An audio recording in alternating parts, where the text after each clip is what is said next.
Om Namo Narayana, welcome back. Today we are reading chapters 18 and 19 in Book 3 of the Ramayana.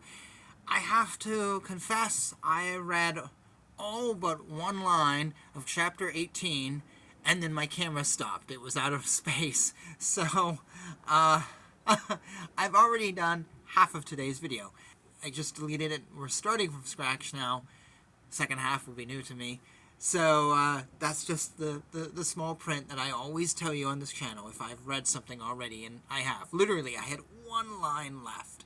And chapter 18 is called Lakshmana Disfigures Soorpanakha.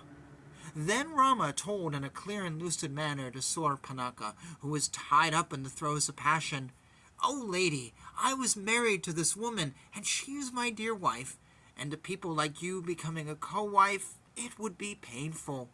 There is my younger brother who is of good character and also good-looking. He is a gentleman who is valorous and without a wife. Though he is in youth, he has not been accompanied by his wife. He being good-looking and very much matching you would be a proper husband to you. So, broad-eyed lady, please serve my brother as his wife.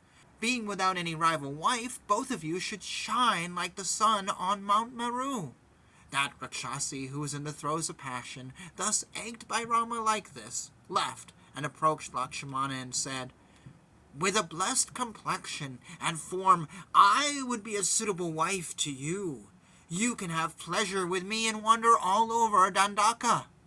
Lakshmana, who was an expert in conversation, after hearing this from the Rakshasi, with a smile cleverly said, "Why do you want to become a maidservant to a servant by becoming my wife? I am the servant of my brother. O lotus-eyed one, woman of pure complexion, O happy woman, you are pure and sinless. It would be better if you became a younger wife of that gentleman. He will leave out that ugly-looking, unchaste, frightful woman whose belly is hanging and would only be devoted to you. How will he, who is having discreet tastes, leave you, who has a very pretty form and a blessed color, and possess as a wife a mere human being?"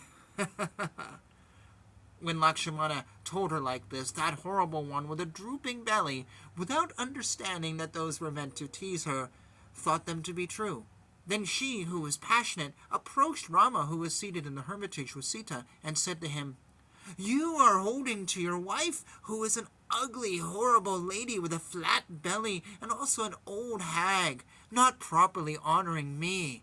While you are watching, I would eat away this human wife of yours, and I would be able to move about very happily with you without any rival."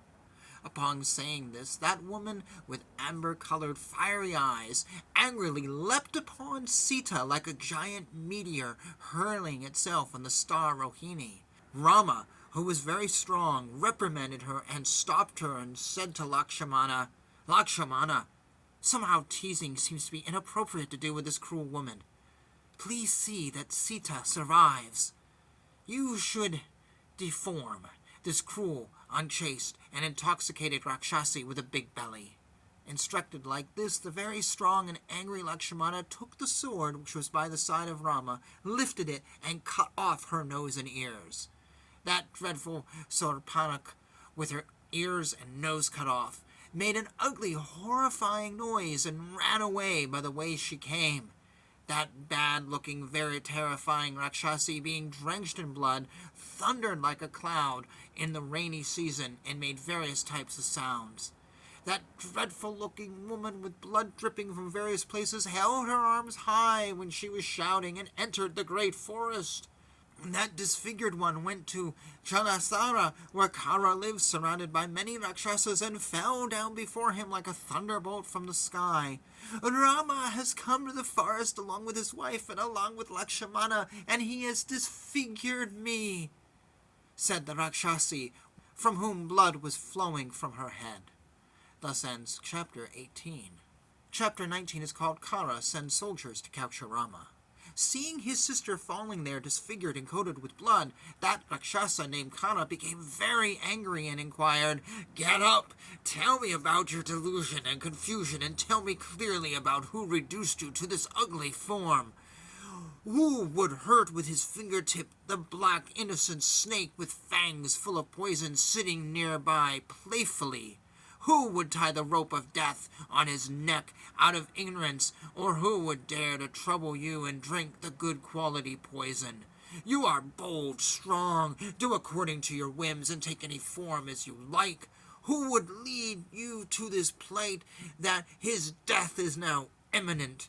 Which person among Devas, Gandharvas, Putras, and the great sages have reduced you to this ugly form? I do not see anyone in this world who dares to offend me, even among Devas, including the thousand-eyed Indra, who controls Pakasara.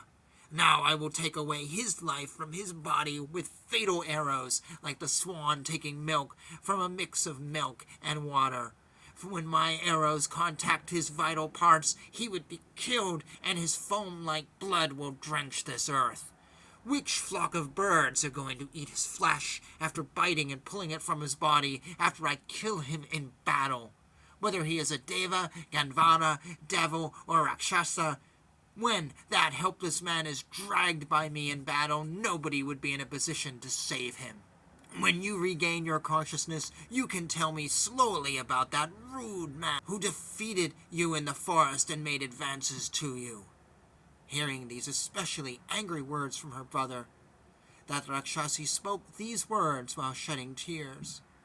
They are two very handsome young men called Rama and Lakshmana, who are very strong, have broad lotus-like eyes, wear bark in the hide of a black deer, who live on fruits and roots, who are self-restrained ascetics, who are followers of Dharma and the sons of King Dasartha.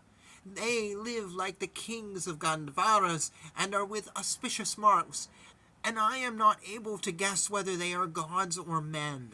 In between them is a young pretty lady who is decorated by ornaments and who is seen to have a slender waist. I have been made like this by both of them and brought to this state of an orphan for the sake of that woman. We should think of killing that woman in a battle, as I want to drink her foaming blood, as she is a crooked lady. But my wish, which is going to be fulfilled by you, is that I should be able to drink the blood of those brothers as well. When she was talking like this, her brother Khara became angry and gave orders to 14 very strong ones, each of them equal to the god of death. 2 men, blessed with various weapons and dressed in bark and deerskin along with a young lady, have entered this Dandaka forest. You should go and kill them both, as well as the lady of bad behavior, and my sister would drink the blood of them. That is the dear wish of my sister, and by your own power, imprison them both so that her wish is fulfilled. Having been ordered this way, those 14 Rakshasas, along with Soorpanakha, went to that place like a cloud in the sky. But then those nocturnal Rakshasas with sharp arrows were not able to face the lustrous Rama, like a wild elephant is not able to face the forest fire. Thus ends chapter 19, and a very violent few chapters, kind of odd even. This teasing by Lakshmana isn't really a character trait we've seen. And then Rama going, well, yeah, just get her. Just get her. Also, why wouldn't Rama do it? He's defending his wife. Yes, we understand that Lakshmana is his servant, but Rama is, nearly a god. He could easily just knock her down. Please, don't do this. Anyways, it just kind of comes out of nowhere. Didn't see this coming. Kind of a violent little bit, but kind of cool to see the Rakshasas talk on their own. We don't really get the point of view of things happening, outside the purvey of Rama so often, or we haven't in a while. So that's really cool. Anyways, yeah, we're moving on here, and thank you for joining me. Until the next video. This one's rather short. That's all that needs to be said. Hope you're all well. Thank you, as always, for being a part of this ride. Jai Shri Krishna.